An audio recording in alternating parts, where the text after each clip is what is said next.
Kasi baba, hindi kami nagkasundo ni Tandang Umpok. Tapos? Ayun, nauwi kami sa hindi maganda. Masyado siyang mayabang. Masyado niyang niyuyurakan ng pagkatao natin. Sa palagay mo, Baba, Tabilog, tama ba'y ginawa ko? Hindi pa naman namin nalalaman ang buong kwento. O Hena, kwento mo naman. Nakikita niyo to? Teka, huwag mo sabihin ginamit mo yan kay Tandang Umpok. Oo wala akong pagpipilian, Baba. Kapag hindi ko to ginamit, alam mo naman kung ano kayang gawin ng matandang yun. Pero teka, sandali lang naman. Na, bakit kailangan umabot sa ganun? Tabilog, kung hindi ko ginamit to, ako at ang aking pamilya ay papatay niya. Oo, alam ko yun. Alam namin kung anong kayang gawin ng matandang yun. Ang itinatanong ko, Ohena, bakit umabot sa ganun? Kayong dalawa na nga lang ang madalas na nagiinuman, di ba? Gusto niyo talagang malaman? Oo, kanina pa nga sana. Bakit ba? Matandang yun. Kursunada yung anak ko. Ano? Si Rosalinda? Yung dalaga mo?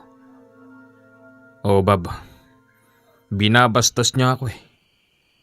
Dalaw na lang kaming magkaharap kung ano-ano sinasabi tungkol sa anak ko. Nakesyo, kapag siya raw napangasawa ng anak ko, alam ko naman daw na hindi maghihirap ang anak ko. Ganon? Tapang naman ng hiyan ng matandang yun. Baka akala niya hindi natin alam. May pamilya siya sa Davao, di ba? Yun na nga Yun ang kinainis ko.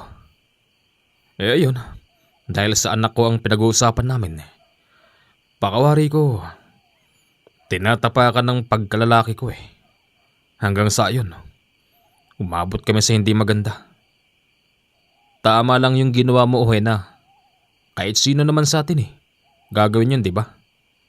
Anak, asawa, pag binastos, malamang papalag tayo. Ang hirap kasi sa matandang yun, Ohena, porke alam niyang hindi natin siya papatulan. Porke alam niyang mas malakas siya sa atin. Gaganong-ganon na lang tayo. Hindi pwede yun. Tama ka ron, Tabilog. Kaya nga pumalag ako sa kanya. Nabuhay pa. O patay na siguro, saan mo tinapon yung katawan? Buhay pa nga Hindi ko alam kung saan siya nagpunta. Pero sigurado ako, hindi siya basta makakalayo. Kasi may tama siya sa kaliwang dibdib. Di mo pa tinuluyan Nakatakbo Talagang papatayin ko siya. Nakatakbo lang. Pero teka lang, Ohena. Di ba yung kampilan mong yan, sa oras na tumama sa katawan ng tao, nagliliyab yung tao, hindi ba? Ibig mo sabihin, nang tamaan siya hindi nagliyab, kaya siya nakatakbo, ganun ba? Nagliyab pa rin naman, Tabilog. Kaya lang, habang nagliliyab yung katawan niya, nakatakbo pa siya. Ewan ko ba kung ano bang meron dun sa matandang yun. Kung bakit, parang haba-haba ng buhay.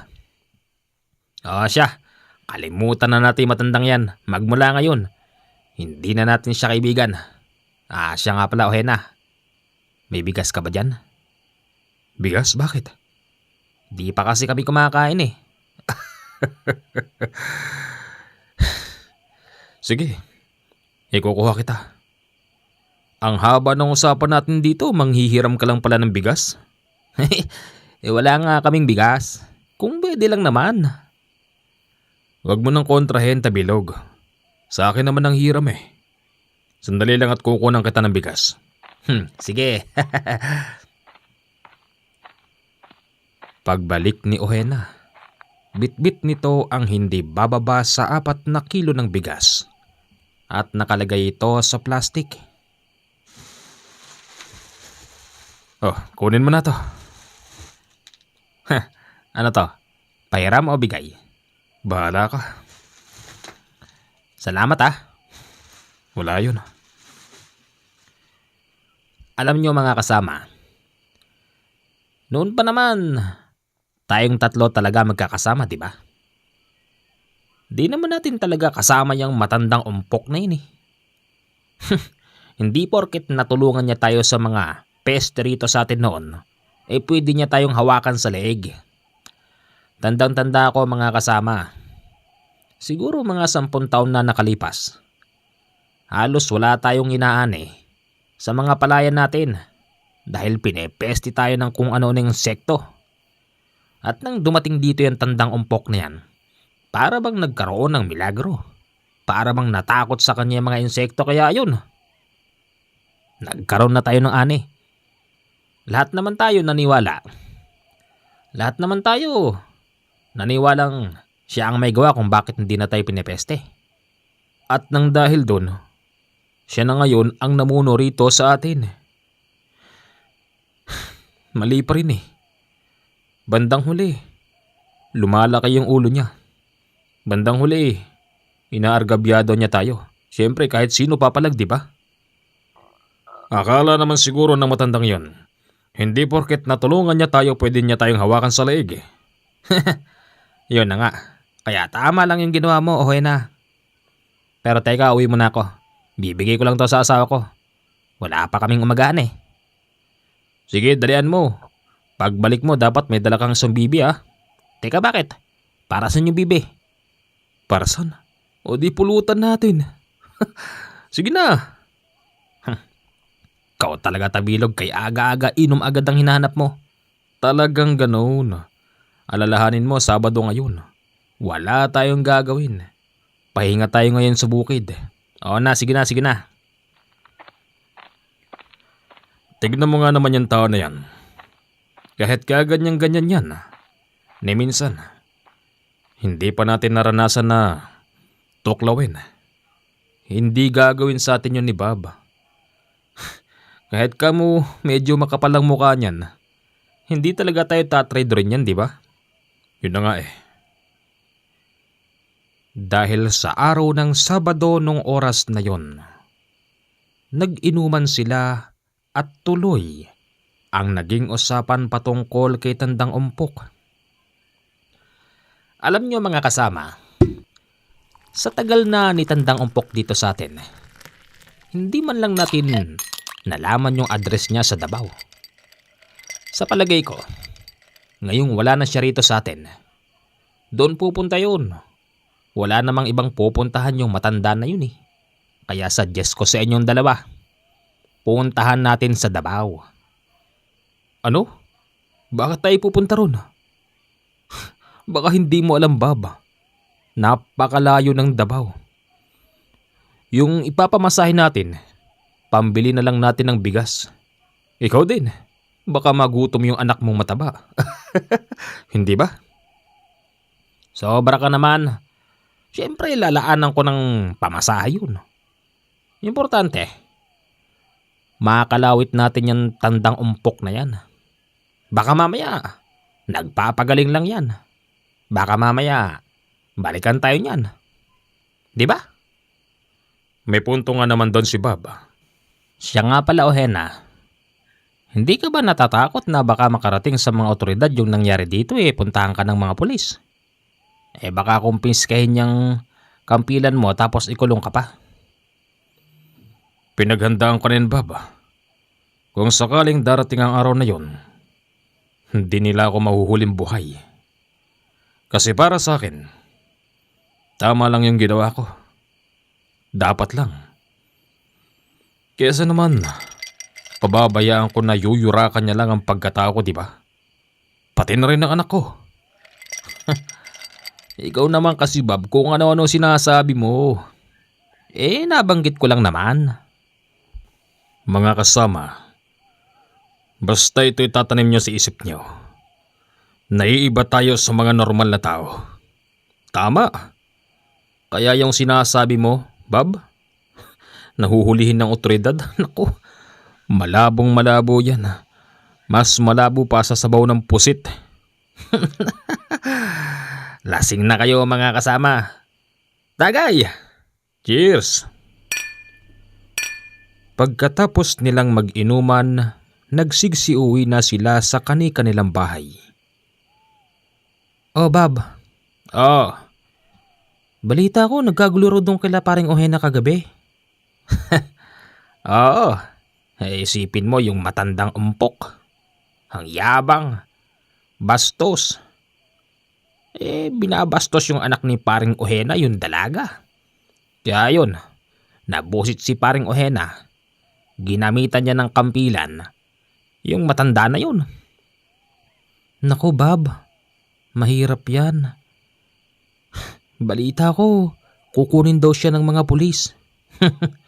Kung mangyayari yun, mahal, sasama ako sa kanya. Dadamayan ko siya sa problema niya. Ops. Huwag ka nang kokontra. Alam ko na yung sasabihin mo, mahal. Alam ko naman. Mainam kong ganun. Habang nag-uusap si Bob at ang kanyang asawa, narinig nila ang wangwang ng pulis. Nako, may wangwang na. Baka pupunta yan kala paring Ohena. Hayaan mo. Hindi magpapahuli dyan si paring Ohena. At katulad ng sinabi ko sa'yo, dadamayan ko siya.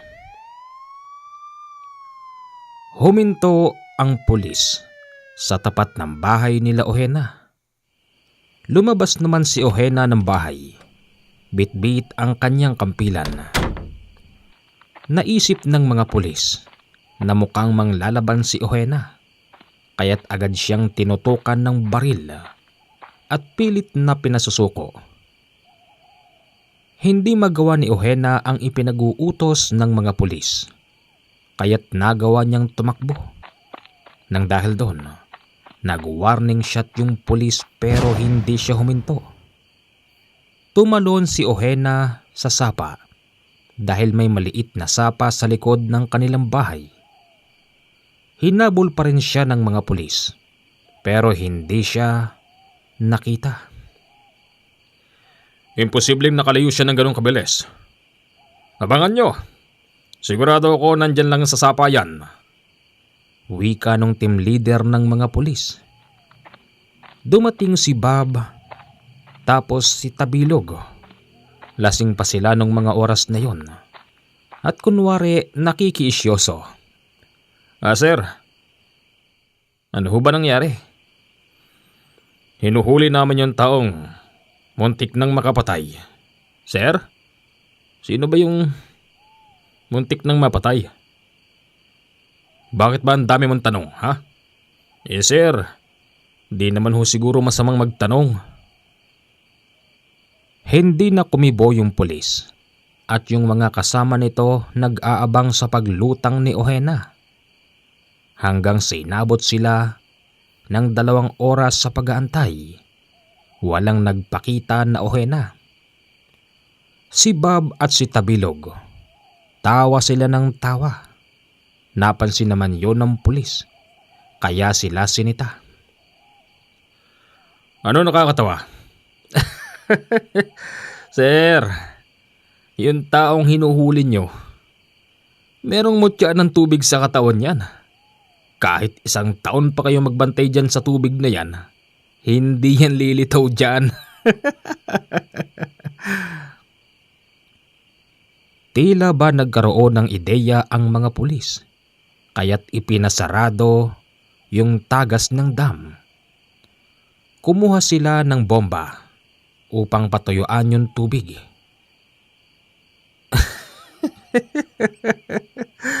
Sa tagal nyo ba namang nag-aantay na lumutang yan, malamang nakalusot na yan sa mga palanas. Sir, taga rito ho kami. Kabisado namin ang pasikot-sikot dito. Pinipikon mo ba ako, ha? Sir, wala namang pikunan.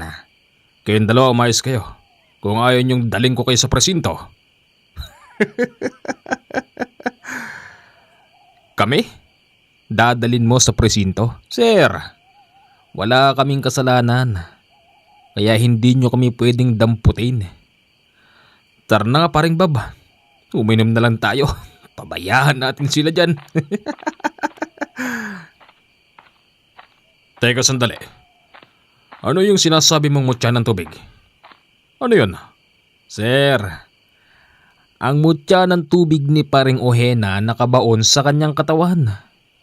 Bata pa siya noon, meron na siya niyan. At ibinaon yun ng kanyang ama. Ngayon sir, Sa pamamagitan ng mutya ng tubig, kahit 1 taon siya sa ilalim ng tubig, hindi yan magpapakita sa inyo. Yan naman kasi ang hirap sa inyo eh. Hindi nyo kinikilala yung dinadampot nyo. Di ba, Bob? Totoo yun, sir. Paano? Pwede na ba kaming umalis? Iinom pa kaming dalawa eh. kayong dalawa pag uminom kayo, lagay niyo sa tiyan ha. Hindi sa ulo. Sir naman, sa tiyan siyempre. Di naman nabubusog yung ulo eh. Tara na pare. Sige. Nag-inuman sila sa ilalim ng puno kung saan sila nag-inom na 3 kanina. Inaabangan nila na bumalik ang mga pulis. Inabot na sila ng hapon bago sila bumalik. O tignan mo to mga to. Walang nahuli na Ohena. Sir, ano balita? Nadali nyo ba? Wala. Sir, ganito kasi yan. Hindi naman porkit may nagsumbong sa inyo, papanigan nyo na. Dapat matuto kayo mag-imbestiga. Di ba nga, yan naman ang trabaho nyo. Imbestiga muna, di ba? Para malaman kung sinong mali. Huwag mo kaming tuturuan. Sa pagkakataon na ito, dapat lang siyang damputin dahil siya nagkasala. Pero mga sir, tinanong niyo rin ba kung anong ginawa nung matandang yon? Muntik na silang arestuhin dahil sa pang-aasar sa mga pulis. Pagsapit ng gabi, yung pamilya ni Ohena lumabas na ng bahay. Kumare. Sa palagay mo, saan kaya nagpunta si Ohena? Hindi ko masabi, Bob. Pero ako sa palagay ko, alam ko kung saan siya pupunta. Kung ganun po Aling Celia, pakibigay naman sa amin yung tamang lokasyon oh. Dadalawin lang namin si parang Ohena. Dadalan namin ng tuba at ng pulutan. Siyempre, dadamputin ko na isang bibi dyan. Sige. Ibinigay ni Tandang Celia ang tamang lokasyon.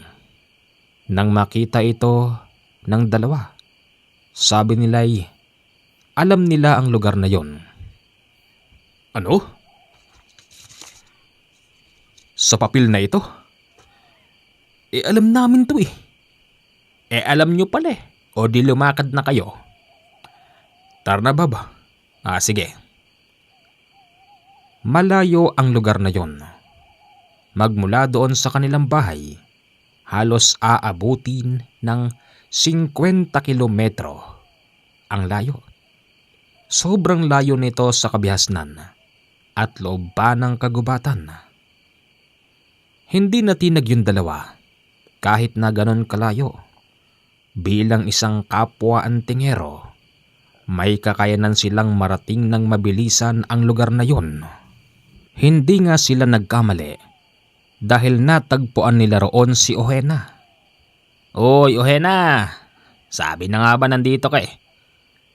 Oh, buti naman at naisip niyo akong puntahan. Siyempre naman. Ikaw pa ba? Iiwanan ka ba namin sa laban? Siya nga pala, may dala kaming tuba at saka isang pirasong bibi. Binigay sa amin ng nanay mo. Ano pang tinatayo-tayo niyo dyan? Ihawin niyo ni bibi at simulan na natin ang inuman. O sige. Habang ikinukwento ni Bob at ni Tabilog, kay Ohena ang naging aksyon ng mga pulis. Tawa ito ng tawa. Ganon? Kumuha pa talaga sila ng bomba para higupin yung tubig sa sapa? Ang hindi nila alam, nakatakas na ako doon. Kaya nga alam mo, awa na lang tuloy ang naramdaman ko sa mga pulis kanina. Kung makikita mo, parang pagod na pagod. Para bang babagsak na yung tenyenteng mataba. Kulang sa exercise eh. Alam mo kasi, Ohena, hindi naman din kasi tama yung bigla-bigla na lang silang aaresto ng hindi inaalam ang dahilan. Porke ba nasaktan yung matanda huhulihin na nila yung nanakit. Tsaka isa pa, Kunwari lang yung matandang yun. oo nasaktan siya pero Alam natin na kusang maghihilom yung sugat niya na yun. Alam natin kung anong kayang gawin ng matandang yun, pero syempre, nag-isip din yun ng kalokohan. Pumunta kunwari sa mga pulis, nagsakit-sakitan, tumatagas yung dugo, para syempre, iparesto ka, di ba? Pero, alam ko rin, Ohena, natitiyak ko, wala na siya roon. Ito namang mga ututong pulis, nagpaniwala, kaya yan. Nauto sila ng matandang yun. mga kasama, pagkatapos nating mag-inuman ngayong gabi, pwede na kayong bumalik. Alam niyo naman kung saan ako hanapin. O sige, walang problema. Pagbalik ni Tabilog at ni Bob sa kanilang baryo, ikinagulat nila yung dami ng tao sa kalsada. Nakita na naman nila yung pulis na mataba. Nakatayo ito sa tabi ng mobil habang yung mga kasama niya ay tila ba may tinitignan. Oh, daming tawa. Ano kaya meron? Tignan natin. Paglapit nila doon, nakita nilang may taong nakahiga. Bob, may patay oh. Sobra naman nangyari. Palagay ko si Tandang Ompok may gawa niyan. Siya kaya? Palagay ko nga. Di ba siya lang naman ang gumagalang ganto niyan. Komo nga nasaktan. Ayun. Nananakit na rin siya ngayon ng tao. Di na rin siguro nakatiis, kumain na rin ng laman. Di ba? Kaya nga Kailan kaya nangyari to? Uy, Bob. Andiyan ka pala? Mahal. Ano nangyari dyan? Natagpuan na lang napatay. Samantalang kanina tumatakbo pa yan. Dumaan doon sa bahay natin. Ganon? Tara, uwi na tayo. Hayaan mo sila dyan. Ayon sa investigasyon, Yung taong namatay ay hindi ginamitan ng mga matutulis na bagay. Maraming kuro-kuro na baka aswang ang may gawa nun. Katunayan, kahit na si Tandang Ompok ang suspetsa ni Bob at ni Tabilog, yung ibang mga tao naman doon ay walang ideya. Hindi kasi nila alam na si Tandang Ompok ay aswang. Sabihin na nating matagal itong nanirahan sa kanilang baryo, pero hindi ipinakalat ni Tandang Ompok ang tunay nitong pagkatao. Tanging si Ohena, si Tabilog at si Bob ang nakakaalam ng tunay na pagkatao ni Tandang Ompok. Sa mga sumunod na gabi, hindi nila inaasahan na muling aatake yung inaakala nilang si Tandang Ompok. Pero ganun pa man, nagkalat na ang mga otoridad at may mga hawak na mga baril. May mga pulis na naman, Bob. Oo nga baka umaatake na si Tandang Ompok. Sana mapatay na yung matandang yan. Nako, malabo yan. Gamitan nila ng disabog para mamatay yung matanda. Nasa 3 mobil ng pulis ang dumaan sa harap ng bahay nila Bob. Maya-maya pa lumabas si Bob at pinuntahan si Tabilog. Uy, Tabilog! Ginagawa mo dyan? shh, huwag ka maingay. Tinitignan ko yung mga pulis eh. Hinahanap yata yung aswang eh. Kaya nga eh. Palagay ko, Bob, hindi siya tandang umpok yun. Eh sino yun? Ewan. Sa palagay ko rin, Bob, pwede na tayong kumilos. Bakit naman? Eh mga otoridad sila eh. Silang bahala dyan. Wala tayong dapat na gawin. Meron. Bakit? Hindi mo ba nararamdaman? Sa palagay ko, mataas na uri ng aswang tong nanggugulo rito sa baryo natin. Hindi kakayanin ng mga pulis yan. Kaya mas makabubuti siguro na kumilos na rin tayo ng palihim. Hayaan mo sila, Tabilog. Maganda nga yun eh. Para makalimutan yung issue kay paring Ohena, di ba?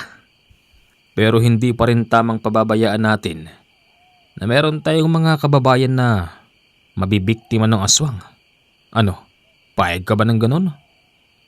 Tandaan mo, Bob, dito sa lugar natin ngayon, tayong dalawa lang ang naiiba. Kung nandito si paring Ohena, o di, kasama sana natin siya ngayon. Sa palagay ko nga pwede. Nilapitan nila yung mga pulis, pero pinalalayas sila ng mga yon. Ayon sa isang pulis na kanilang kausap, lubhang napakadelikado ng nilalang na nakikita nilang patalon-talon sa mga puno. Katunayan may dala silang ilaw at sa bilis nitong tumalon, hindi masundan ng ilaw kung saan ba nagpupunta yung nilalang. Alam nyo mga sir, di nyo yan mahuhuli o hindi nyo yan mapapatay. Pero kung hingi kayo ng tulong sa amin, kayang-kaya namin yan. Itinaboy sila ng mga pulis at pinauwi sa kanilang bahay. Kaya't ang sabi ni Tabilog, pabayaan na lang natin silang mag-operate. At kung sakaling hindi kakayanin ng mga otoridad, sila na ang kikilos ng palihim. Sa gabing yon, hindi umalis ang mga pulis sa kanilang barangay. Kaya lang, kinabukasan may nabalitaang patay. At ang mas masakit pa ron, sa loob mismo ng bahay pinatay. Imposible mangyari yon. Magdamag tayong nagpapatrolya dito. Imposibleng nalusatan tayo. Yan ang hirap sa inyo. Patrolyan tulog ang alam nyo. Di ba? Shh. Baka marinig ka niyan. Bagansyahin ka. Totoo naman eh. Nakita ko nga yung isa kagabi. Nandun sa may mobile, natutulog, lakas ng hilik. Hayaan mo na sila. Karimari-marim ang pagkamatay ng tao sa loob ng bahay. Isipin niyo ba naman, natutulog yung lalaki nang nakahubad hanggang sa natagpuan na lang itong nakadipa at wala ng laman loob. Kumilos na kaya tayo? O sige, hayaan natin yung mga yan. Kung ipapaubayan natin sa kanila barangay natin, baka maubos lahat ang tao rito. Kaya nga eh. Kumilos sila sa mga sumunod na gabi. Nandun pa rin ang mga otoridad at nagpapatrolya. Kaya naman pala hindi mahuli-huli ang salarin dahil may kakayanan itong kumawag sa itaas at magpalipat-lipat sa mga puno. Inabangan ni Bob at ni Tabilog ang salarin na aswang. Alam kasi nilang baka puntiryahin ng aswang ang buntis na nakatira sa labas ng baryo.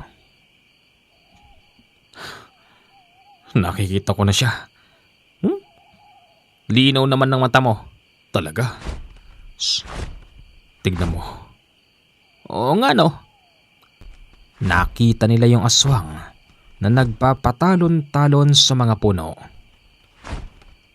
Yung dalawa ay nandoon sa gilid ng kubo at wala rin kaalam-alam yung may bahay hanggang sa nakita nilang Tumalon ito sa bubong ng bahay.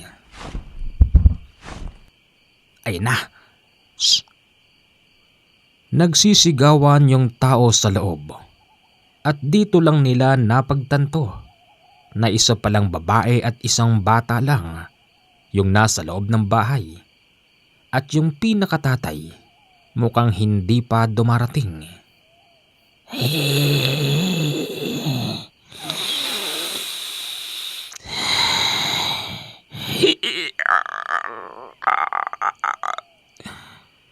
Gumaganon yung aswang hanggang sa tuluyan na nitong winarak yung bubong ng bahay.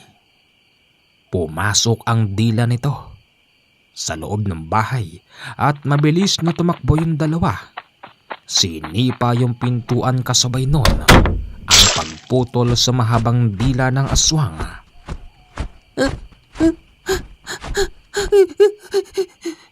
Huwag ka matakot. Ligtas na kayo. Nagsisigaw yung aswang nang maputulan ito ng dila. Kasabay nun, ang mabilisan nitong paglipad. Habulin mo kaya? Ha? Mamatay na yun! Hinabol naman ito ni Bob hanggang sa inabutan niya ito sa kabukiran. Ha? Ano ka ngayon? Nandiyan pala agimat mo sa dila mo ha? Pasensya ka na pero kailangan na rin kitang patayin ngayon. Hinugot ni Bob ang kanyang katana at walang awang pinagsasaksak yung aswang hanggang sa duguan na itong nakalugapay sa putik. Asan na? Ayun na, bulagta na. Magaling. Tara, hatakin natin. Dali natin sa sapa, sunugin natin. Sayang wala si paring Ohena. Kasi kung kampilan niya tumama dyan, sigurado ako, sunog yan. Talaga, pati yung putek masusunog. Inakala ng dalawa na nag-iisang aswang lang ang umaatake sa kanilang baryo. Pero pagbalik nila sa kabahayan, nakita nilang nagkalat pa rin ng mga pulis. Tapos meron silang binabaril. Nakita rin ng dalawa. Yung binabaril nila ay isang manananggal. Nako, hayaan natin sila dyan. Baka mabuking nila tayo. Kaya nga eh. Hindi tinatamaan yung manananggal. At kung sakaling ito'y tamaan, tiyak na hindi naman ito basta tatalaban. Oh, Bob, saan kayo nanggaling? Doon sa labas ng baryo. Inatake ba naman ng aswang yung nakatirang buntis doon? Ah, yung buntis doon? Eh, nandyan yung asawa nakikipag-inuman? Ha? Ganon? Wala palang kwenta asawa nun eh. Ganda-ganda pa naman ng babae. Nagkagusto ka naman. Aba, hindi ah. Ha, ba't ako magkakagusto sa kanya? Mas maganda ka pa roon, mahal. Siguraduhin mo lang, Bob. Oh, bakit? Bob, nakita ko. Hindi kakayanin ng mga pulis yun. Talagang hindi nila kakayanin yun. Kaya lang hindi tayo pwedeng basta na lang kumilos. Alam mo naman. Oo, alam ko. At alam ko rin na kapag naubos yung bala nila, baka sila naman ang salakayin. O di pabayaan mo sila.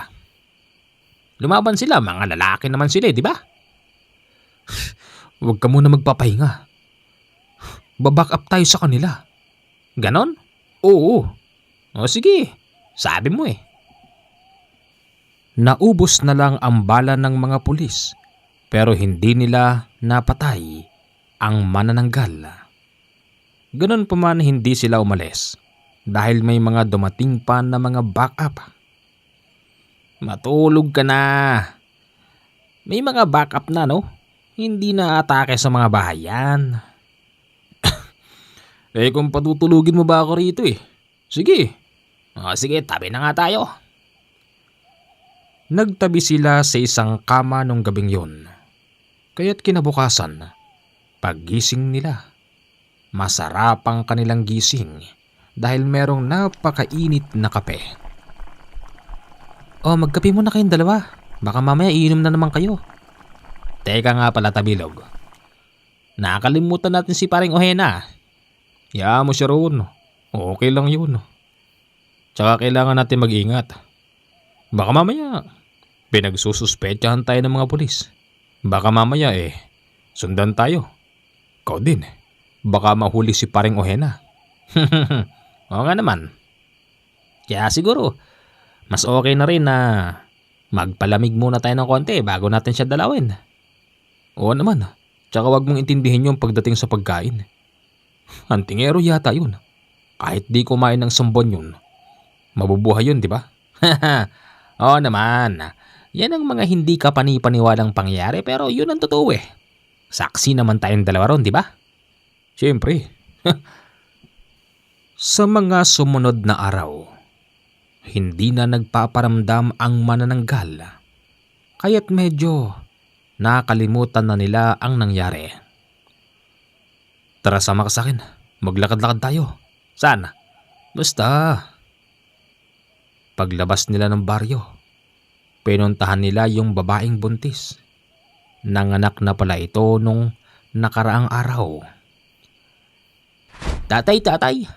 Ayun yung dalawang lalaking nagligtas sa amin kagabi oh. Masama ang pagkakatitig sa kanila ng lalaking yun. Imbis na magpasalamat, selos pa ang pinairal. Hinawakan nito ang kanyang itak at gustong sugurin yung dalawa. Yung dalawa naman ayaw pumatol. Mas gusto kasi nilang intindihin na lang yung tao. At kung papatulan nila yon, nakakasigurado yung dalawang mamamatay yung lalaki. Hayaan mo na yan. Pabayaan mo na yan. Pasalamat ka pare. May lakad kaming dalawang importanteng mahalaga. Kung wala, paktay ka talaga. Di ka marunong magpasalamat, niligtas namin yung asawang buntes sa aming kapagalit. Halika na sinabi. Sige. Saan ba kasi tayo pupunta? Pupuntahan natin si Ohena. Akala ko magpapalamig muna tayo. Basta, pupunta tayo ngayon doon. Sige na nga. Pagdating nila kay Ohena, meron sa kanilang itinanong. Kayong dalawa, nakialam ba kayo sa kaguluhan ng baryo natin? Ha? Paano mo nalaman? Nagtaka pa kayo. Dapat hindi kayo nakialam. Dapat pinabayaan nyo yung mga pulis na gumawa ng paraan para mapatay yung mga umataking aswang. Kasi Ohena, nakita namin di nila kaya eh. Tsaka isa pa, hindi naman pala si Tandang Umpok yun. Malamang hindi na siya yun. Malamang na umuwi na yun sa Davao. Susundan natin siya ngayon sa Davao. Ha? Sigurado ka dyan? Wanted ka pa, Ohena. Baka maharang tayo sa pier. May punto ka rin. Pero sisiguraduhin kong hindi tayo mahuli. Kami hindi. Ikaw mahuli. Ano? Iiwan natin si paring Ohena? Hindi Kailan ba tayo kasi alis? Sa aking pagkakatanda, sa buwan na to, magdadaos ng kapistahan sa lugar nila. Yun ay base lang din sa mga sinasabi ni Tandang Umpok. At kapag nangyari yun, nandoon ang pagkakataon natin. Delikado pa rin yung matandang yan. Kaya't papatay natin siya. Pero teka lang. Maghulos dili muna tayo. Baka nakakalimot kayong dalawa. Baluarte niya yung lugar na yun. Kapag nagkataon Teka, natatakot ka ba, Bob? Di naman sa ganoon. Ang akin lang, kailangan magpalamig muna tayo. At kung sasalaki tayo doon, dapat walang nakakaalam. Walang makakakita sa atin. Kasi kapag nalaman ni Tandang Umpok na nandun tayo, baka mamaya yung mga kalahin niya ron, i-alerto niya. Patay tayo dyan. May punto nga naman si Bob. Kahit paano, kahit pala malit yung ulo mo, may utak ka rin, Bob. Siyempre naman. Ano, tama ako no? Oo, tama ka. Sige. Bumalik na kayong dalawa. Siya nga pala, hoy. Ah, Hindi ikaw. Ha? Ako ba? Oo. Pakidalaw na may bukid ko. dinalaw ko na. Magkatabi nga lang yung bukid natin eh. Kahapon. Tuyong-tuyo yung bukid mo kaya pinapasukan ko ng tubig. Ganun ba? Mainam. Talagang mainam. Ganon silang magkakaibigan. Nagdadamayan. Kung ano ang kailangan nagbibigayan. At kung hindi kaya ng isa, gagawin ng isa. Makalipas pa ang 2 linggo. Tuluyan nang nanahimik ang kanilang baryo. At nang dahil din doon, napag-isipan na nilang puntahan na ang lugar ni Tandang Umpok. Laki ng barko, diyan tayo sasakay. Siguro. Oo, dyan tayo sasakay. Kayong dalawa, huwag kayo masyadong titingin sa mga taga Coast Guard, ha? Oo naman, baka mamukhaan tayo eh. Nakasumpa naman sila ng barko. At ayon sa kanilang mga nakakausap, napakalayo ng Davao. Pero willing naman silang magantay dahil nandun naman na sila sa biyahe. Alam nyo mga kasama, para bang sa nakikita ko lang ha, pakawari ko nakahanda rin yung matanda na yun. Eh, kung nakahanda siya, di dapat hindi muna tayo nagpunta. Baka mamaya naka-alerto mga tao nun. Patay tayo dyan. Huwag kayong nag-iisip ng negative, okay? Kailan ba kasi yung kapistahan na yun? Sa pagkakaalam ko sa 1 linggo na. At kapag dumating tayo ron sa mga susunod na araw, meron pa tayong oras para aralin ang buong lugar. At doon tayo kukuha ng pagkakataon para hindi tayo matiklo ng mga kalahi ni Tandang Umpok. Oo nga no, ayos yun ah. Sa mga sumunod na araw, natonton nila ang mismong baryong tinitirhan ni Tandang Umpok. Pero hindi sila pwedeng basta magpagalagala sa lugar na yon. Nais nilang mag-ingat. Baka kasi sila'y mamukaan. Oh, madilim na. Tara, kumilos na tayo. Kilalanin natin ang buong lugar. Kailangan maging pamilyar tayo para kung sakali, alam natin kung saan tayo tatakbo. Maghiwa-hiwalay tayo. Tandaan nyo, itong pwesto lang na to. Dito tayo magkikita-kita mamayang madaling araw. Sige, call ako dyan. Sige, tara na. Hindi naisip ng tatlo. Bakit sa gabi pa nila kailangan mag-surveillance? Samantalang, yung susurveillancein nila, mas malakas kapag madilim. Uy! Wait, wiw! Kinis ng babae na yun ah. Ba't kasi naliligo ka dyan ate? Dapat nagtabing ka man lang ng sako. Wait, wiw! Nakikita ni Bob yung isang babaeng nakabrat panty na naliligo sa poso. Sa tapat pa naman ng poso ay merong ilaw, kaya't mula sa kanyang pinagtataguan na puno ay kitang-kita ni Bob yung kaputian ng dalagita. Ayos! Magaganda pala mga chicks dito sa Davao. Maya-maya pa, merong isang matandang lalaking lumalabas sa pintuan. May bitbit itong itak at pilit na pinapapasok ang dalagita. Pumasok ka na rito! Teka, lo, bakit? Anong bakit? Kanina ka pa sinisilipan ng lalaking yon? Hoy! Lumabas ka dyan at papatayin kita! Nakita ako ng lalaki. Takbo, Bob! Habulin mo ako, tanda! Hinabol si Bob ng matandang lalaking may dalang itak, pero hindi siya nagpaabot. Sa kabilang banda, si Tabilog naman ay nakakita ng lamesang may mga lalaking nakadukdok. Ayos to ah. Lasing na kayo mga pare? Pues, akin nalay alak nyo. Mabilis na dinakma ni Tabilog yung isang bote ng alak na halos konti pa lang yung bawas. Marami na ring mga boteng nakabuwal doon. Siguro yon yung ininom ng mga lalaki kanina.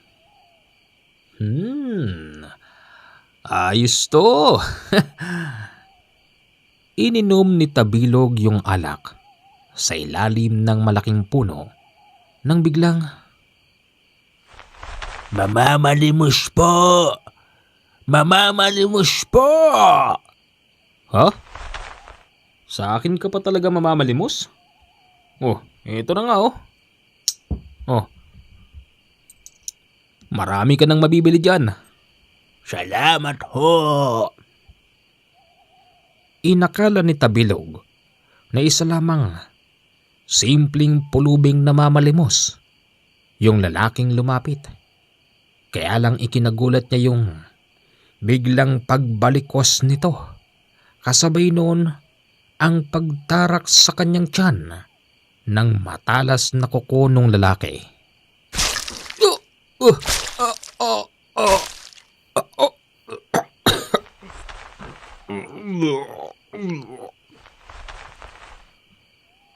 Biglang nagtatakbo yung lalaking yun habang tumatagas ang dugo ni Tabilog. Maya-maya pa, dumarating naman si Ohena. Ano nangyari sa'yo? Wala. Ano? Nagpapatawa ka ba, Tabilog? Nagkukunwari lang naman ako. Nagkukunwari? Bakit? Matandang yun eh. Sukat ba namang gamitan ako ng matulis niyang kuko na hindi man lang pinuputulan? Teka, sino ba yun? Pulubi. Akala ko aswang eh. Hindi aswang yun. Ano tong? Ketchup lang yan. Nakuha kong pulutan doon ng mga lalaking lasing. Meron din manok tsaka alak eh. Oh, tagayin natin. Ano ka ba naman? Meron tayong pake dito. Bakit? Ganyan ang ginagawa mo. Huwag kang masyadong mainit, Ohena. Tandaan mo, unang gabi pa lang natin dito ngayon, okay? Kaya mag-relax muna tayo. Sige na nga. Nasaan si Baba? Ewan ko dun. Sigurado ako gumagawa na naman ng milagro yung tao na yun. Lalo na ngayon. Malayo siya sa asawa niya, di ba? Sigurado yun.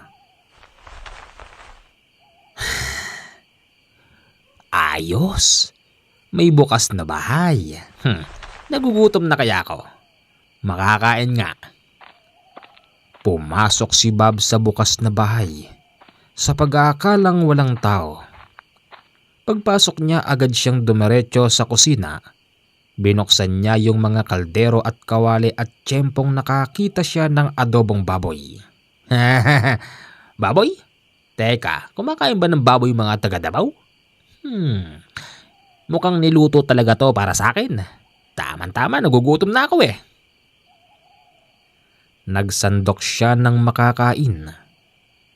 Nagulat siya dahil bumukas yung pintuan ng CR at may lumabas na batang hubot-hubad. Hoy! Sino ka? Magnanakaw ka ng pagkain, no? Hoy bata, nakikita ko yung pututoy mo. Hindi ka patuli. Tutuliin kita. Magtakip ka nga ng tuwalya. Ang batang yon ay hindi natinag kay Bob kahit sabihin niyang tutuliin niya ito. Napakatapang ng bata. Kumuha ito ng bato at ipinukol sa kanya.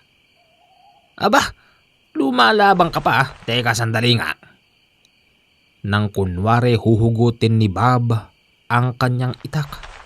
Doon palang nagsisigaw yung bata kaya lumabas yung nanay sa loob ng kwarto. Ha? Naka po, magandang gabi po. Makikikain po sana ako eh. O anak, Ba't ka sumisigaw? Nakikikain lang naman yung tao. Ganyan ba tinuro ko sa'yo magdamot ng pagkain? O yung alaga mo lilipad na. Magtakip ka na ng... Opo ay nay. Mrs. Okay lang ba talagang kumain ako rito? Nakabukas kasi yung pintuan eh. Kailangan ko munang, alam niyo na, para may laman ng sikmura. Okay lang yan. Sige ho, kumain lang po kayo dyan. Pagkatapos po niya, uminom kayo ng tubig. Tapos paglabas po ninyo, pakisarado na lang po yung pintuan. Salamat ho. Sige ho. Habang kumakain si Baba, ikinagulat niya yung pagpasok ng mga armadong lalaki. Halika rito. Bakit po? Hulihin niyo ho yan. Ha? Teka, di ba pinayagan mo akong kumain dito? Binitbit siya ng mga lalaking nakasibilyan at mga armado. Sa pag-aakalang pulis ang mga yon, sumama naman si Bob. Kaya lang, nagtaka ito. Bakit wala silang pulis mobil? Naglalakad lang sila sa kalsada. Nang dahil doon, sinubukan ni Bob tumakas at nagtagumpay naman siya. Kaya lang, tinugis si Bob ng mga bala. Nagkandadapa-dapa si Bob habang binabaril siya ng mga lalaki. Hanapin niyo ko. Patawa-tawa pa si Bob habang nagtatago at dinadaanan lang siya ng mga lalaking dibaril. Sino yan? Shh! Bob! Teka, Tabilog? Dito sa taas. Nandyan na. Ano ba nangyari sa'yo ha? Ba't ba hinahabol ka ng mga lalaki na yun? Kasi na, nagutom ako eh. Pumasok ako sa bahay, kumuha ako ng pagkain. Kala ko naman, bukal sa loob ng babae na yun napakainin ako. Pinadama lang pala ako. Siguro, may kapitbahay na chuchu. Ayun, nagsumbong sa mga armado. Akala ko yung pulis kaya sumama ako. Siyempre, mag-i-explain sana ako dun eh. Kaya lang hindi pala mga pulis kaya tumakas ako. Ayan, hinabol ako ng bala. Palagay ko, tinamaan ako rito sa alak-alakan. Oh, dumugo ba? Hindi. Ba't siya dudugo? Teka, kayong dalawa.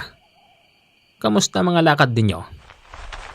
Ako yung lakad ko medyo nakabisado ko na yung gawin na pinuntahan ko.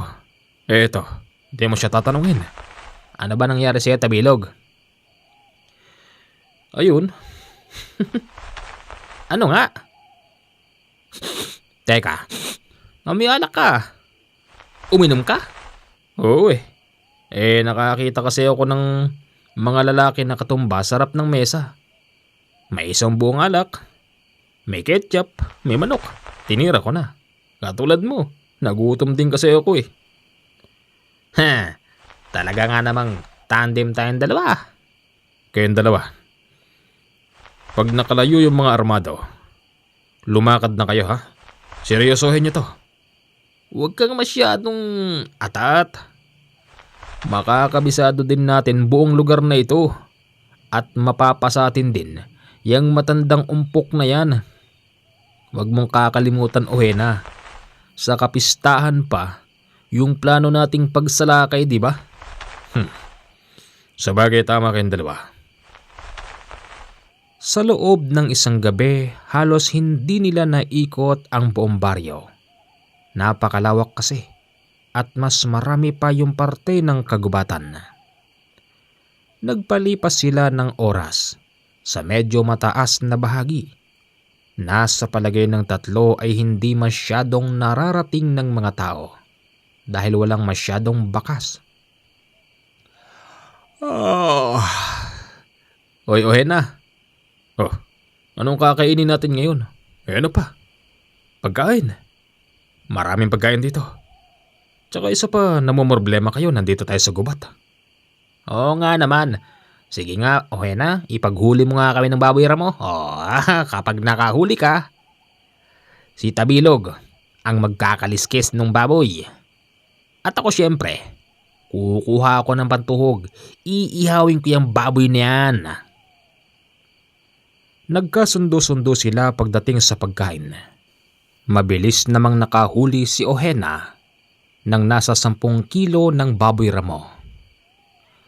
Oh, ano pang tinatayo-tayo mo dyan, Tabilog? Kaliskisan mo na to. Oh, ito, kumukulo na nga yung tubig eh. Baliw ka talaga, no, Tabilog? Anong mababanlian ng isang maliit na lata ng sardinas niyan? Wala tayong malaking kuwali eh.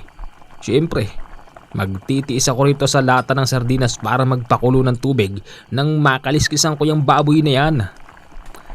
Ay nako, aabutin tayo hanggang bukas dyan, hindi mo pa matatapos yan.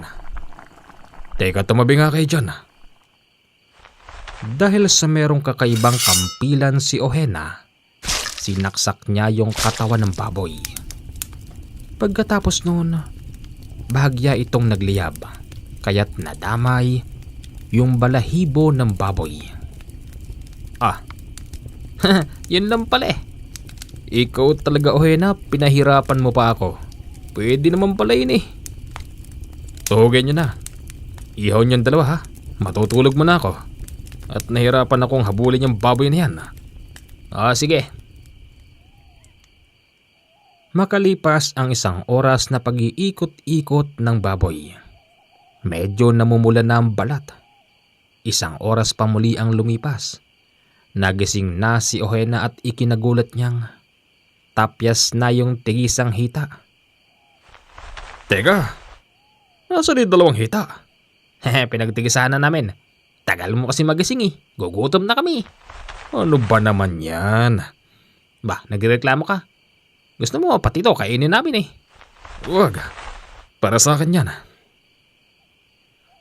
Habang nilalantakan nila ang lechong baboy, nakarinig sila ng mga batang parabang umaahon sa kagubatan.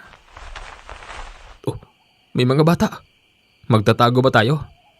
Aba natural. Hindi nila pwedeng malaman tong pinagtataguan natin. Baka mamaya pakalat yan ni Tandang Umpok. Tinangay nila yung lechong baboy at nagtago sa maskuble. Ayon sa kanilang narinig, mukhang meron daw nagkakamping at amoy na amoy pa rin nila yung bakas ng pinagletsyonan. Ang galing naman ng mga nagkakamping na yon. Mukhang kagagaling lang nila rito kanina. Sayang hindi natin inabutan yung lechong baboy. Kaya nga nakakagutom pa naman. Pag-alis ng mga bata, dito ay bumalik sila sa pwesto. At naisip nilang tatlo na hindi safe sa kanilang pinagtataguan. Hapon na naman. Kailangan nating lumakad. Kailangan nating kabasaduhin ang buong lugar para pagdating ng kapistahan, mapatay natin yung Tandang Umpok na yan. At isa pa alam nyo naramdaman ko. Sinimulan natin ang pag-iikot dito. Mukhang hindi naman yata lahat ng tao rito halos kaparehas ni Tandang Umpok. Sa palagay ko nga ganun din. Parang mas marami pa yung mga rebelde rito kesa sa mga aswang. Sa palagay ko naman mga kasama, baka naman si Tandang Umpok lang ang aswang dito. Palagay nyo? Pwede rin. Kung ganoon, mas mapapadali ang trabaho natin. Baka nga si Tandang Umpok nang bibiktima pa ng mga taga rito palagay nyo?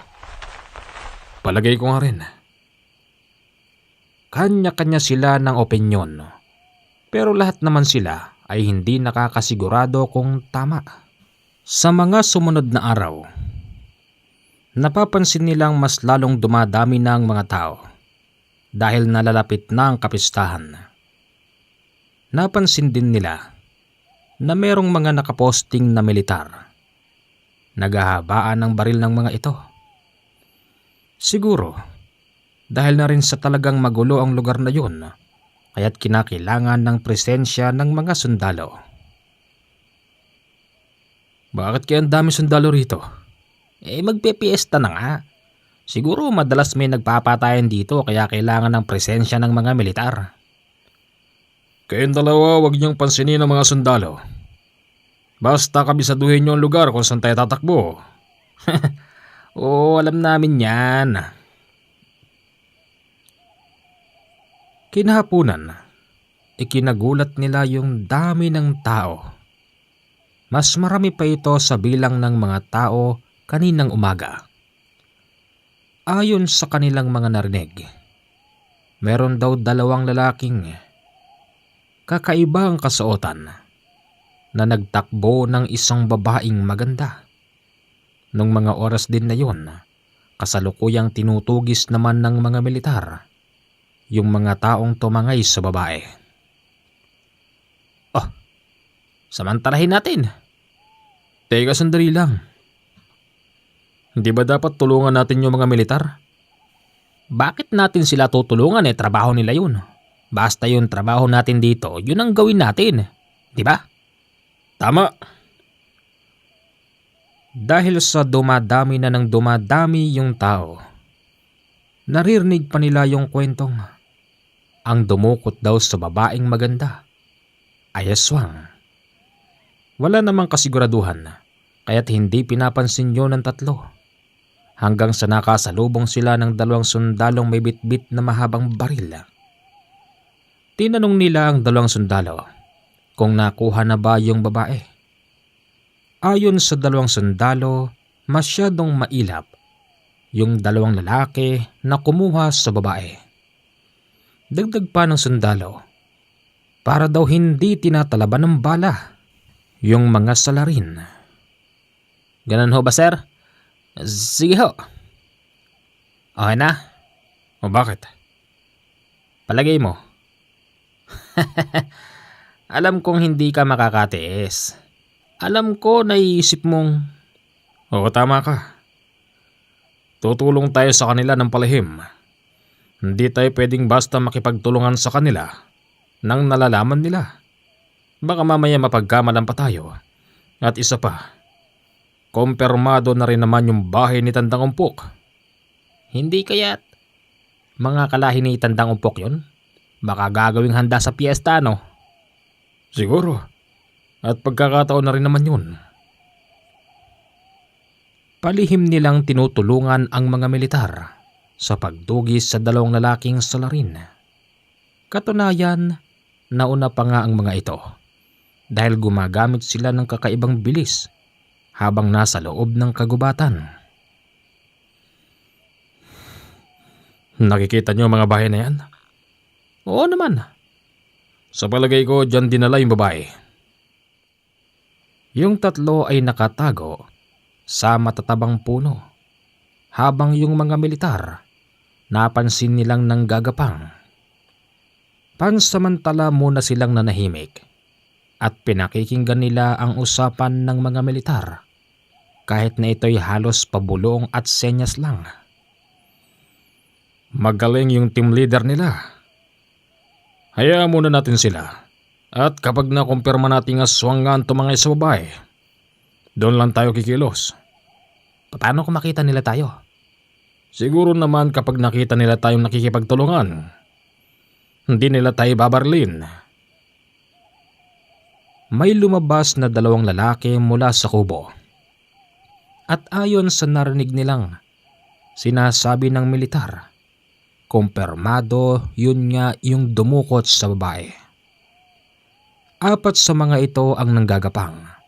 Dinaanan lang yung 3 at hindi sila napansin hanggang sa tuluyan na silang nakalapit sa mga kubo.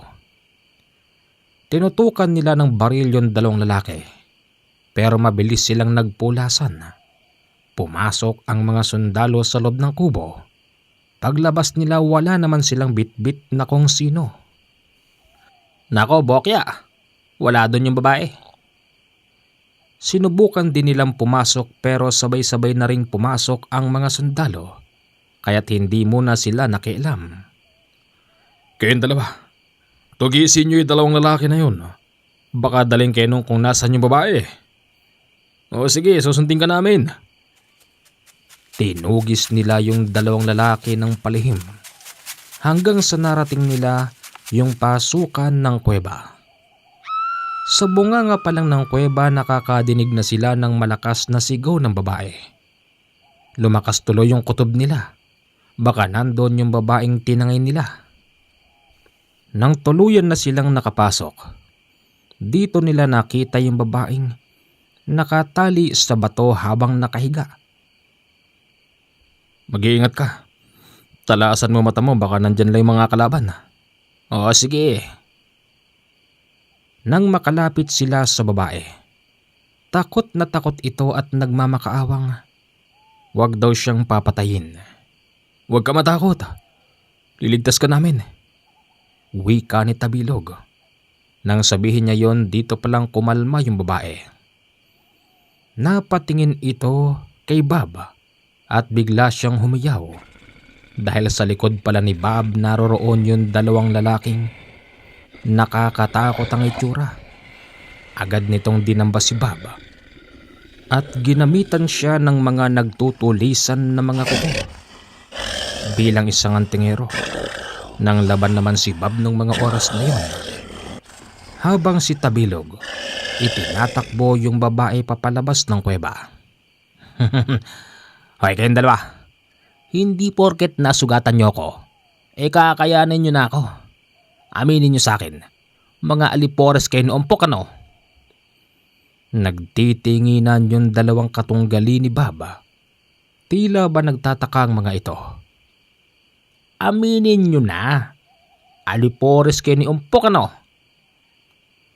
Hindi sila nagsasalita, bagkus sunod-sunod na paghalipaw ng mga nagtutulisan na kuko ng mga aswang. Hanggang halipaw lang kayo.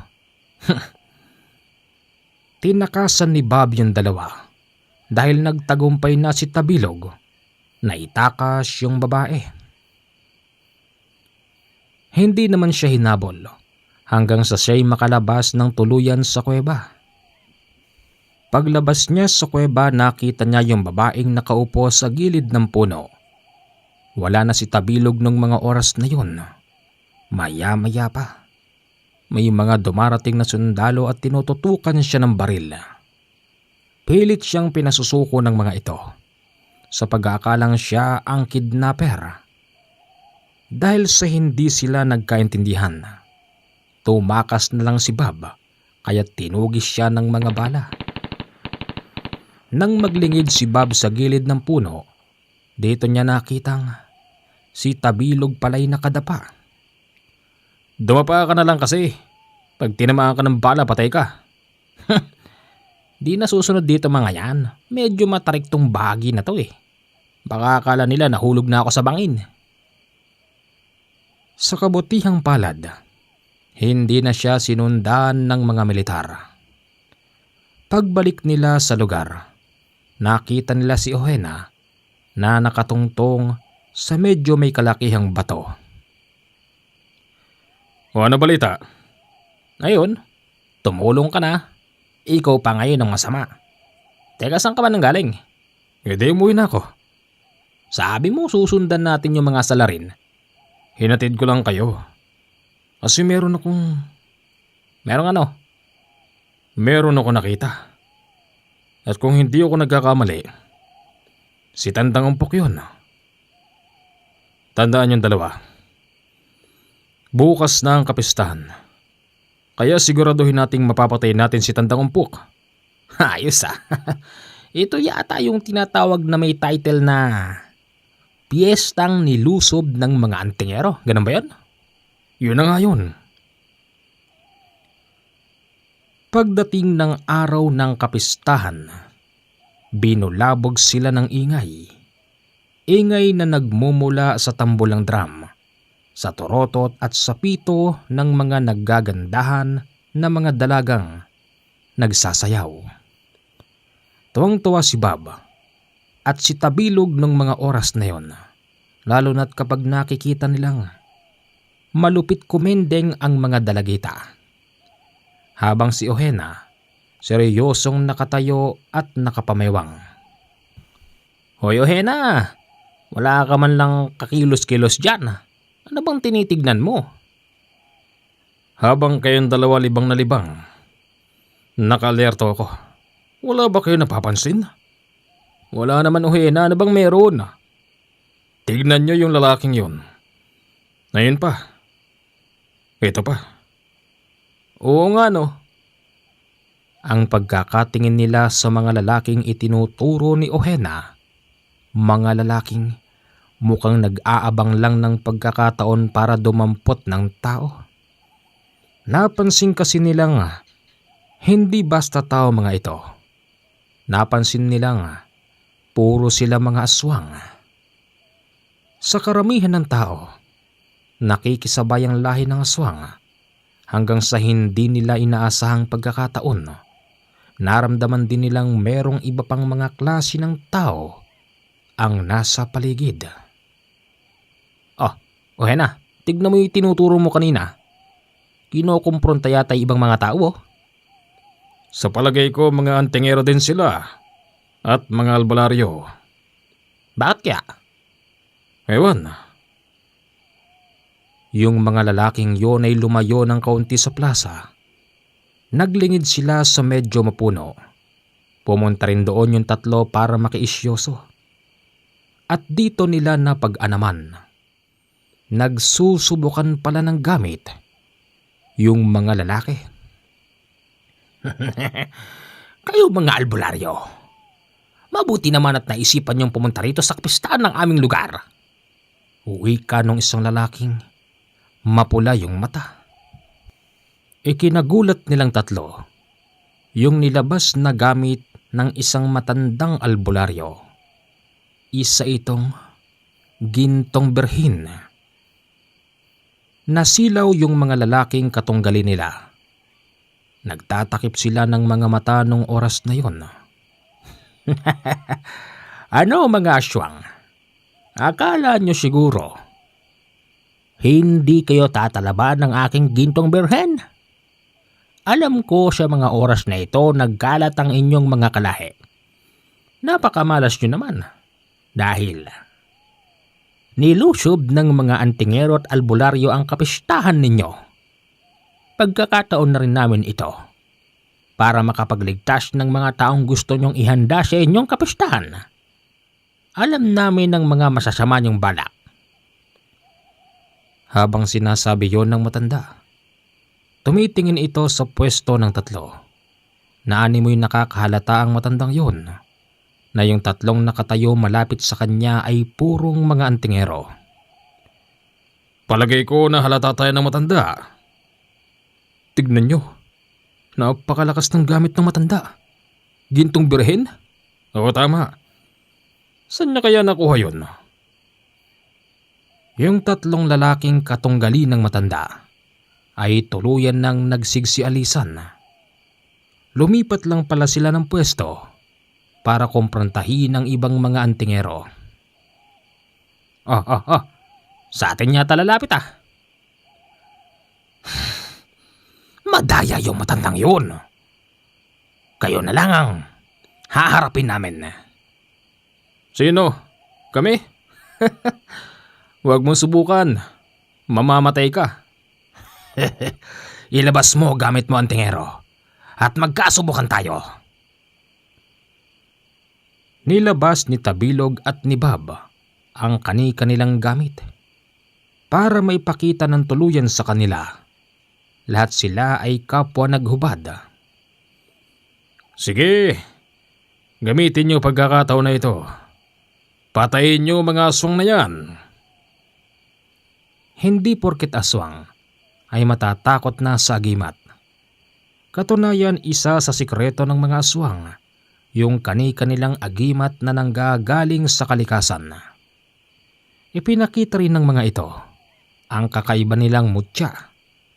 Meron pa nga silang mga baon sa katawan at medyo nakausli at halata mong ipinagmamalaki sa mga antingero.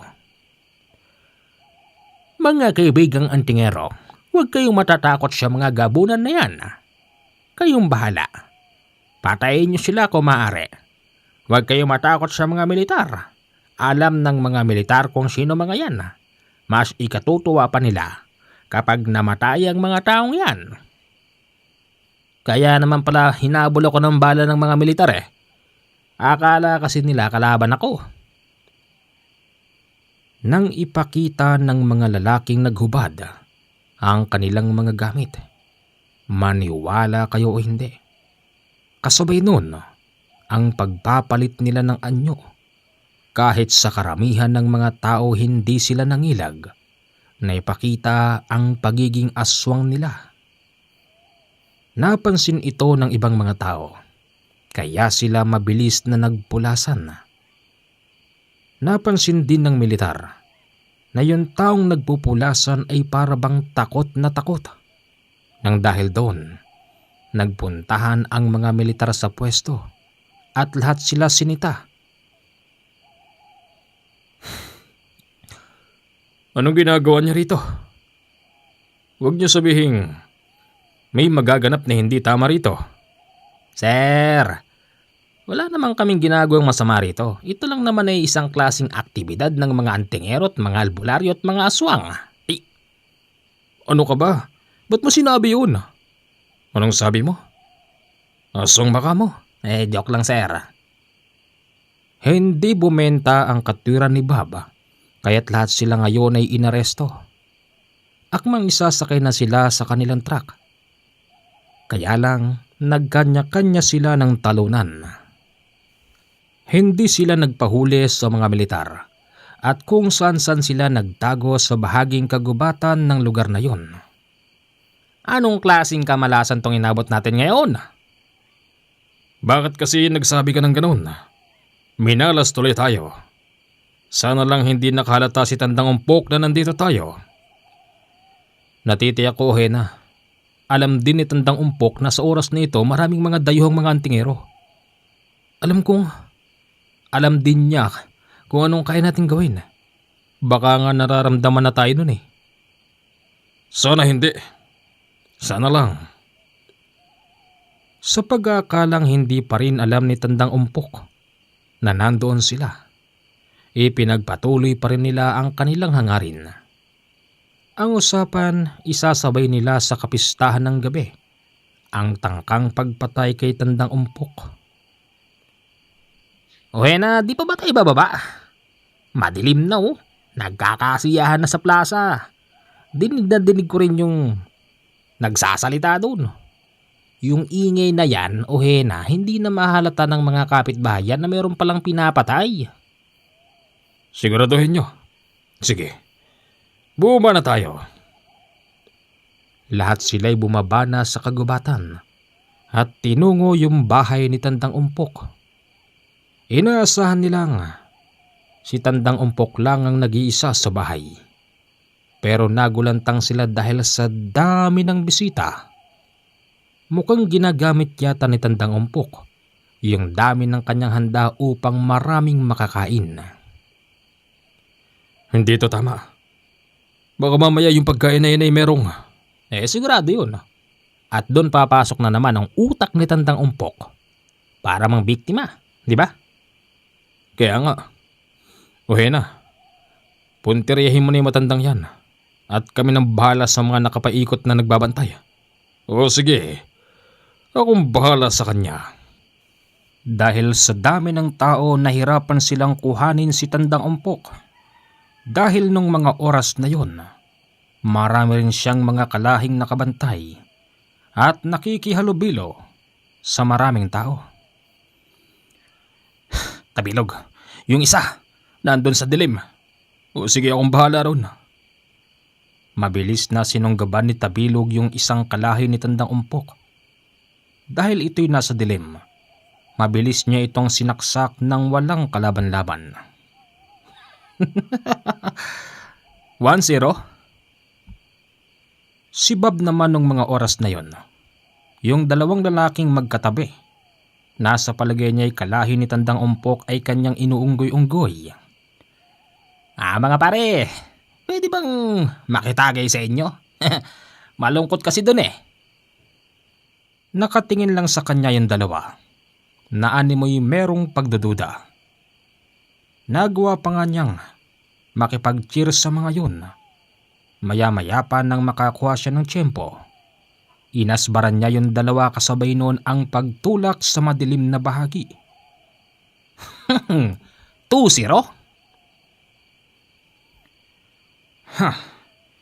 Imposibleng nakarating dito yung mga yon. Wala silang alam kung saan matatagpuan ang bahay ko. Wika ni Tandang Umpok habang kausap nito ang isa pang lalaki. Inutusan niya ang lalaking yun na palihim bitbitin yung 3 bagong bisita. Hindi ro kasi po pwedeng mabulilyaso ang masamang plano nila sa gabi. Ang hindi alam ni Tandang Umpok, kasalukuyan nang nasa loob si Ohena at naririnig ang kanilang pinag-usapan. Tinadyakan ni Ohena ang pintuan. Kasabay noon ang mabilisang pagpasok at paghugot ng kanyang kampilan. Akala mo siguro, Tandang Umpok, ay nakalimutan ko ng ginawa mo. Hindi pa tayo tapos. Ohena, bakit niyo naman nilusob ang aming kapistahan? Nagsasaya lang kami rito at malayo sa gulo. Huwag mo na akong lokohin pa. Alam ko na meron kang planong masama sa mga tao rito. Ano bang sinasabi mo, Ohena? Hindi mo ako nakilalang ganyan. Alam mo kung gaano ako kabait. Gaano kabait? Mabait ba ng babastos ka ng tao? At huwag mo na akong paikot-ikutin pa. Alam ko nakakalat ang mga tao mo. Yung katabi ni Tandang Umpok, bigla itong bumalikwas at sinakal si Ohena. Bitawan mo ako. Ako nang bahala rito, Supremo. Sige, patayin mo na yan. Hindi naman masyadong mahigpit ang pagkakasakal kay Ohena, dahilan kung bakit nasaksak niya ang tiyan ng lalaki. Mabilis itong bumulagta, kasabay noon ang pagtakbo ni Ohena at paghalipaw ng kampilan kay Tandang Umpok. Lihis siya ng lihis nung mga oras na yun, pero hindi siya tinitigilan ni Ohena hanggang sa ito'y tumalon sa bintana. Pagtalon niya roon, sakto siya sa mesa ng mga nag-iinuman. Nagtaka ang mga tao, bakit biglang nagkaganon si Tandang Umpok? Napatingin sila sa pinanggalingan at nakita nilang nakasilip mula roon si Ohena. Naalarma na yung mga tao, kaya't agad silang nagtakbuhan. Ginusto naman yon ng 3 dahil kahit isa'y walang mabibiktima. Naiwan lang ang mga kalahi ni Tandang Umpok. Nasaan na yung mga yun? Ohena, andon sila sa gilid. Nilapitan nila ang mga ito at kinumpronta. Akala mo siguro, Tandang Umpok, makakalimutan ko na ang masamang ginawa mo. Ito ang tandaan mo. Kahit saan ka man pumaroon, papatayin kita. Welcome sa kapistahan ng aming baryo. Mga kasama, hindi ko agad nasabi sa inyo na ang gagawin nating hapunan ngayon ay mga antingero. Kalunos-lunos ang sasapitin nyo rito. Isipin nyo ba naman, eksaktong kapistahan pa ang paglusob nyo sa amin? Alam ko, matatapang kayo. Alam ko, kahit saan kami magpunta, susundan nyo kami. Ngayon, inaanyayahan namin kayong sumunod sa amin. Mabilis na nagpulasan sila Tandang Umpok at ang kanyang mga kasama. Sinundan naman ito ng 3 hanggang sa mapasok sila sa magubat na bahagi. Huminto sila Tandang Umpok sa mangilan-ngilan na bahay. Nakita naman yon ng 3. Aba, mukhang hanggang dito nagdadaos sila ng kapistahan. Hindi na nakapagtataka yun. Malamang, nasakop ito ng baryo nila. Mula sa kanilang kinatatayuan, nakita nila si Tandang Umpok na kumakaway, na tila ba nagpapaanyaya na kumain. Lumapit naman doon yung 3 at nakita nilang ang daming taong mga nakatingin. Ngayon lang kayo nakakita ng artista, ano? Umayos ka nga dyan, Bob. Totoo naman kasi, tignan mo naman yung mga tao. Parang inosenteng-inosente sila eh. Siyempre, gwapo tayong dalawa eh. O, kita mo na, Ohena? Talagang magka-good vibes kaming dalawa ni Tabilog pag gantong usapain na. Yung isa sa kubo ay lumabas. Naiiba ang lalaking yun. Lumapit ito kay Tandang Umpok at sinabing, "Sila ba yung sinasabi mong mga hapunan natin?" "Sila nga, anak. At yung tatlong yan, ang regalo ko sa iyo."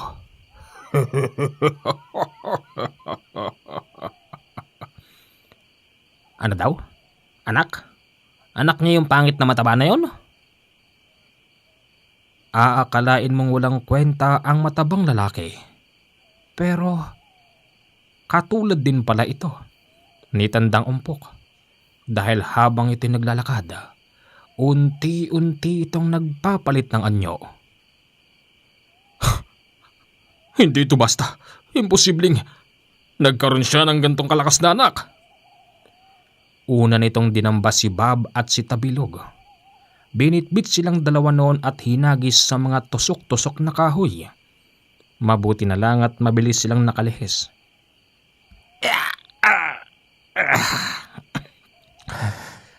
Mukhang malakas din yung isa na yun ah. Mataba ka lang. Hindi mo kami kaya. Sa mga punto na yon naisip na nila na gamitin ang kanilang mga tangan. Bilang mga antingero, marami silang nalalaman pagdating sa mga ritual. Pumuesto na si Bob. Umakyat ito sa medyo mataas na bahagi ng lugar na yun. Nilabas na ang kanyang mga dahon. Meron din siyang kasapwego. Sinindihan yung mga dahon at kumalat ng kumalat yung mga usok. Habang nalalanghap ng mga tao doon yung usok, nakita ng dalawa na para ba silang nababaliw. Yan, ganyan kahusay si Bob. Tama. Oh, ano pang tinatayo-tayo mo dyan? Bakit hindi mo kami subukan, tanda?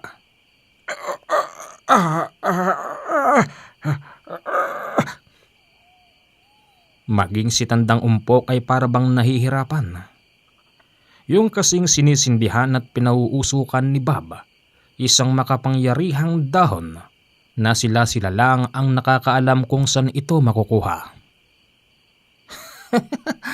Wala naman pala tayong gagawin dito eh, kundi panoorin lang hanggang sa mamatay itong mga tao rito. Sumugod na naman ang anak ni Tandang Umpok. Akala niya madadakma niya si Ohena, pero sinabayan ito ni Ohena ng paghataw ng kampilan at nang tinamaan yung lalaking mataba. Kasabay nun ang mabilisan nitong pagliyab.